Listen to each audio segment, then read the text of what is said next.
puas makan ayam gebrongos produksi Mas Fajar. Sampai dulu kemana saja? Ya kesibukannya sih, ya emang kuliner. Kalau sebelumnya kan Riwarini ke Panjen, emang sama sekali nggak nyentuh Kalipari. Kalau untuk saat ini kan pertama Bapak kan mau nambah juga belum berani, soalnya posisi kita masih Bapak Masih merintis. di rumah itu yang handle memang sendirian. Ya. Apalagi kayak wilayah Kalipari kan tidak terpusat. Misal kalau kota kan terpusat, bisa belanja satu tempat di pasar udah ada. Tapi kalau Kalipari nggak bisa. Kayak ayam kampung itu di pasar nggak ada. Harus nyembeli sendiri. Terus kayak mujair. Mujair ada, kalau mujair tempatnya di sini. Es-esan kan. Ikannya kecil, tapi hitungannya lebih berat. Beda kalau kita ngambil di pinggir kali langsung ikannya gemuk. Iya kan, memang yang saya maksudkan ini memang di pinggir kali langsung ke sana. Iya. Kalau di pasar gimana? Mau nggak mau ya berkecimpungnya di situ, ya udah masuk nyemplung guys. Iya. Kalau mujair berarti nggak ada masalah ya. Yang jadi masalah itu yang ayam kampung sama bebek. Bebek memang tidak lazim dijual di sini dalam bentuk potongan yang siap dimasak. Kita balik ke belakang lah. Setelah lulus saya dengar dulu sampai itu ke Surabaya ke Mojokerto ke apa yang di Sidoarjo yang rumput laut ya. Sidoarjo rumput laut itu bertahan 1,5 hampir 2 tahun setelah Sidoarjo masuk ke dunia sales marketing. Apa itu bidang apa? Kompor kaca. Kompor yang atasnya kaca. Kalau kacanya pakai kaca temper glass. Itu bertahan 6 bulan. Habis itu posisi Idul Fitri sama Jar, ayo ikut aku mau buka roti bun itu kalau di sini brandingnya kayak roti boy, roti boy. Sebelum itu kita beri nama sendiri. Nah waktu itu aku bilang semisal gajiku nggak target bulan ini, aku mau berangkat ke Jepara. Nah ternyata yang belecetnya sih tipis, cuman trauma lihat kecelakaan di depan mata. Dari situ ngedrop jalan langsung, habis itu pulang berangkat ke Jepara. Nah Jepara itu baru kenal kuliner ya di situ. Berarti berhenti dari pekerjaan sebelumnya itu hanya karena melihat kecelakaan. Terus target juga meleset, mentalnya kenal lah. Target tidak tercapai itu dalam pengertian sampai diharuskan menjual berapa? Oh target pribadi. Kalau target dari perusahaan kan ada beberapa tingkat titik aman buat ngamanin omset kita, itu sudah aman lah. Cuman target pribadi nggak nyampe, ketambahan dari itu tadi lihat kecelakaan. Kalau lihat kecelakaan sering, cuman nggak langsung. Nah itu yang langsung. Kembali ke target tadi sebentar, ini menarik buat saya. Perusahaan menargetkan target tertentu, tapi sampai menantang diri untuk mencapai yang lebih dari itu gitu maksudnya. Mas dari perusahaan kan untuk mendapatkan gaji 3,5 juta itu omset penjualan kita 17 sekian. Nah 17 sekian titik aman pertama, di atasnya lagi ada titik 20 sampai ngambil yang maunya mengambil yang target yang 30 juta. 30 juta. Dalam posisi sampai masih awal, masih baru. Masih awal. Sudah menantang diri untuk bisa mencapai target itu. Secara matematis sebenarnya itu bisa tercapai nggak sih? Bisa juga sih, cuman ya namanya orang kita jualan kan nggak bisa kita nentuin target pasar. Maksud saya itu gini tadi. Sampai sudah tahu bahwa secara matematis target itu tidak tercapai ya. Tapi sampai berusaha untuk menantang diri sampai untuk mencapai target itu dan hasilnya kan memang benar-benar nggak tercapai. Kenapa pada situasi yang sebenarnya sampai masih harus merangkak dulu, kemudian ya sudahlah saya capai dulu yang saya mampu gitu, nanti ke depan pelan-pelan naikin gitu. Kenapa nggak memilih itu langsung menghantam diri dengan target yang gede kemudian jatuh selesai dah? Zona nyamannya juga sih. terlalu nyaman di sana, terlalu santai. Pekerjaan sales itu enggak. Mungkin orang mandangi biasa ya, cuma sales itu terlalu santai. Kita kerja cuma 2 minggu akhir, satu minggu bulan pertama, awal bulan itu nyantai banget. Kadang di kantor nggak ada orang. Minggu kedua baru ada yang mulai kerja, paling itu keluar dari kantor. Kita kan sistemnya booking tempat dulu. Itu mulai jam 1 siang baru kita keluar, nanti maghrib kita pulang. Nah, terus kalau minggu ketiga itu udah mulai agak stabil. Kalau minggu terakhir target kita belum tercapai, mau nggak mau kan kita harus ngeluarin tenaga lebih. Jadi mulai pagi sampai malam. Iya. Nah, ya kalau di secara matematis kita cukup jual setiap hari satu produk aja kan 1.250.000. Setiap hari kita konsisten laku satu produk sampai aman. Kalau boleh mengintrospeksi diri dibanding dengan teman-teman tadi yang kerjanya seperti apa itu, kalian merasa saat itu kekurangan sama itu apa saja sih? Dalam hal apa saja? Kurang nyaman. Satu, kurang nyaman terkait apa? Ya itu lagi, ini tadi ya, kerjanya gimana ya? Nyantai, orang jam 10 siang itu orang kantor belum bangun. Bukankah itu malah jadi sesuatu yang bisa membuat sampai berarti anak-anak ya kerjanya begitu aja, terus yang penting sudah dapat hasil gitu. Zona nyaman terlalu nyaman buat sampai gitu ya. Bukan passion kita. Tapi ketika sampai berupaya untuk naik ke levelnya lebih tinggi itu kan sampai merasa ada kendala di situ gitu. Kita target di situ, cuman sebelum itu udah mikir di tiap hari itu kita sering banget ketemu kecelakaan.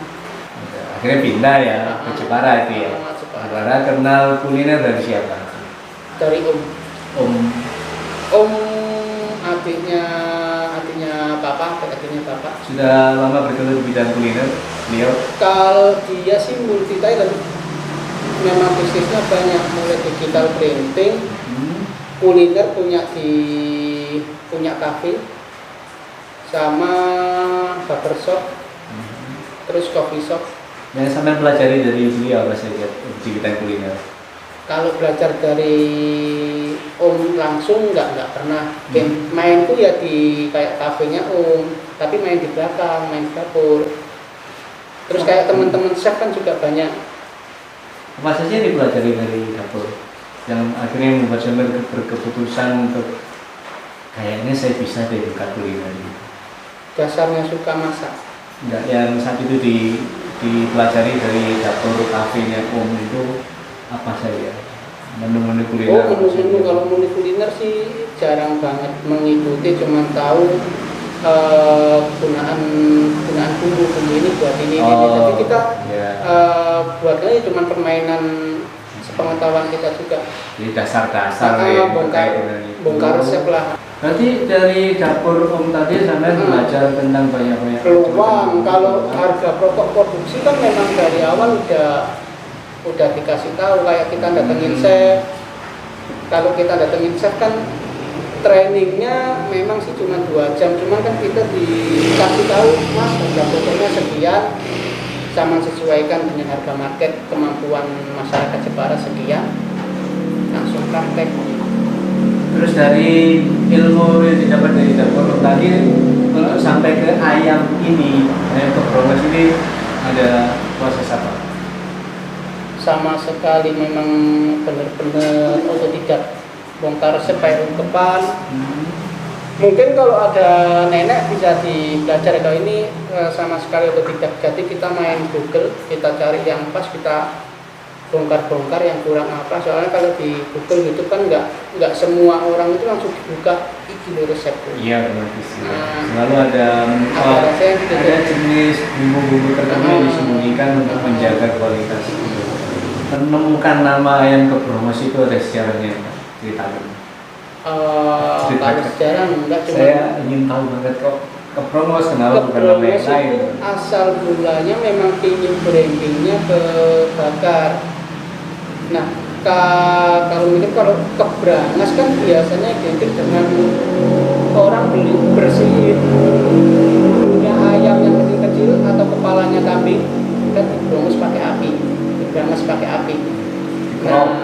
Nah di keropok Oke, itu kan, dikeropok. ya di keropok itu kan diberanas. Nah aku pakai hand touch, Oh iya.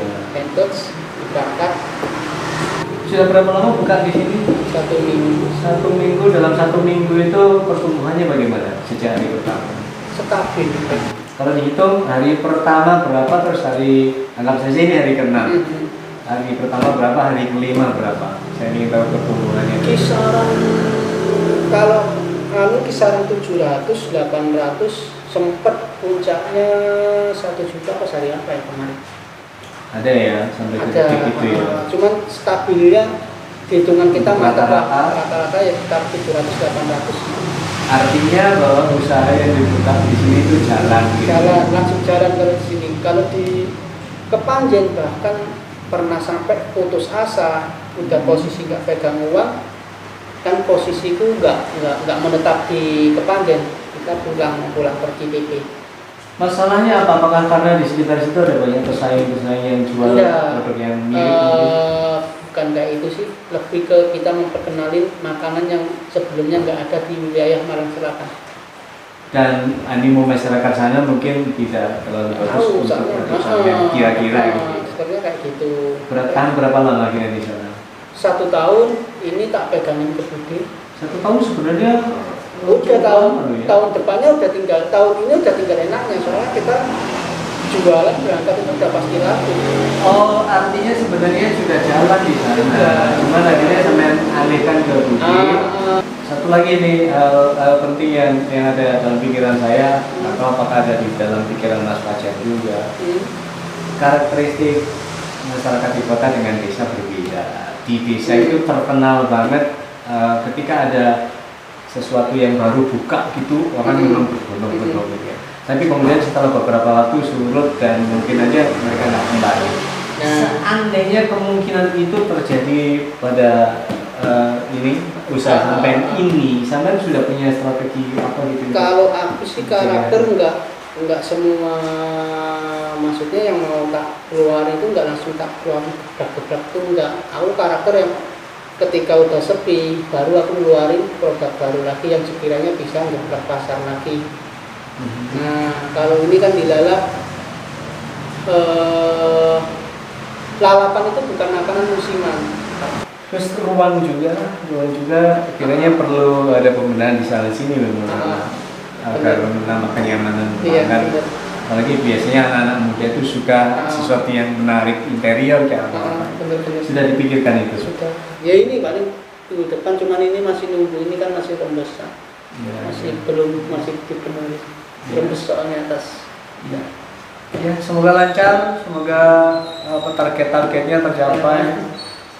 Intinya pokoknya menjaga pelanggan ya, menjaga pelanggan dan menarik pelanggan baru agar mereka bisa istilahnya apa ya, dari mulut ke mulut mengabaikan, dari mulut ke mulut sih, mengabarkan kepada halayak ramai bahwa ini loh ada tempat yang nyaman, yang enak.